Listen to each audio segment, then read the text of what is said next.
Okay, in each of the following series a wrong number is given, find the wrong number.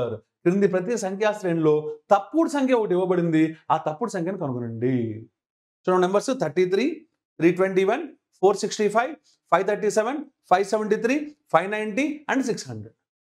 Right, మామూలుగా చూస్తే gap ఎక్కువ ఉంది కాబట్టి multiplication ఏమో అని కొంతమంది డౌట్ వస్తుంది. కానీ ఒకసారి జాగ్రత్త చూడండి, ఇది ఇంటూ 1కి దగ్గరలో ఉంది, ఇంటూ 2 అంత సినిమా లేదు. ఇది కూడా ఇంటూ 1 దగ్గరలోనే ఉంది, ఇంటూ 2 అంటే చాలా గ్యాప్ ఉంటుంది. ఇది కూడా ఇంటూ 1, ఇది కూడా ఇంటూ 1, ఇది కూడా ఇంటూ 1 దగ్గరలోనే ఉంది. ఎందుకంటే ఇంటూ 2 చేస్తే 600కి వెళ్ళాలి, అంత నెంబర్ లేదు నా దగ్గర. కానీ ఇది మాత్రం ఇంటూ 10 టైమ్సా ఇంటూ 9 టైమ్సా అని డౌట్ వస్తుంది. అప్పుడు మనకి ఏం డౌట్ వస్తుంది అంటే అన్ని 1లు ఇది ఒక్కటి 10 అంటే రిలేషన్ లేదు. కాబట్టి that is not the logic.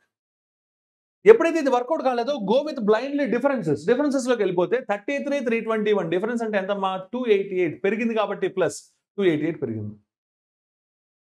321, 464 పెరిగింది కాబట్టి ప్లస్ ఎంత పెరిగిందంటే 144. కరెక్ట్గా చూసుకోండి. ఓకే, 465, 537 పెరిగింది కాబట్టి ప్లస్ ఎంత పెరిగింది 72. అవునా కాదా వెరిఫై చేయండి. సార్ నాకు ఇప్పుడు లాజిక్ అర్థమైపోయింది సార్, దీంట్లో వీడు హాఫ్ దీంట్లో వీడు హాఫ్ అంటే నెక్స్ట్ కూడా హాఫ్ అయి ఉంటుంది. వెరిఫై చేయండి. ప్లస్ 36 అవునా కాదా, 7 + 6 అంటే 13, 3 + 3 అంటే 6 + 1 క్యారీ 1. ఓకే సరిపోయింది, ఎస్. ఓకే, అంటే నెక్స్ట్ ఎంత అవ్వాలి ప్లస్ 18 అవ్వాలి.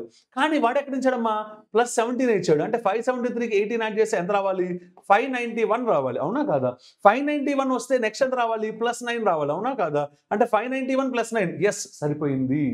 అంటే wrong number is 590, correct number is 591. నేను రాంగ్ నెంబర్ కనుక్కోవాలి కాబట్టి very simple, answer is the answer. Got it all of you. Right, ఇక్కడ రాంగ్ నెంబర్ చేసుకుందుకు మనకి 2 బ్యూటిఫుల్ పాయింట్స్ ఉంటాయి. 2 బ్యూటిఫుల్ పాయింట్స్ ఏంటి, లెఫ్ట్ నుంచి రైట్ రావడం, రైట్ నుంచి లెఫ్ట్ రావడం. ఫస్ట్ మిస్టేక్ ఎక్కడైతే ఐడెంటిఫై అవుతుందో అది రాంగ్ నెంబర్ అని చెప్పడం, లేదా 2 మిస్టేక్స్ ఎక్కడైతే ఉంటాయో ఆ రెండింటికి మధ్యలో రాంగ్ నెంబర్ ఉండడం. ఇలాంటి మంచి మంచి పాయింట్స్ అన్ని కూడా మనం క్లాస్లో డిస్కస్ చేసుకుంటాం. ఓకేనా, సో డీటెయిల్గా అక్కడ చెప్తున్నాం. ఇక్కడ ఉన్న ప్యాచ్ వర్క్ కేసు అంతే. ఓకేనా మై డియర్ పర్సనల్స్, మన క్లాసెస్లో ఫుల్ లెంత్ ఉంటుంది.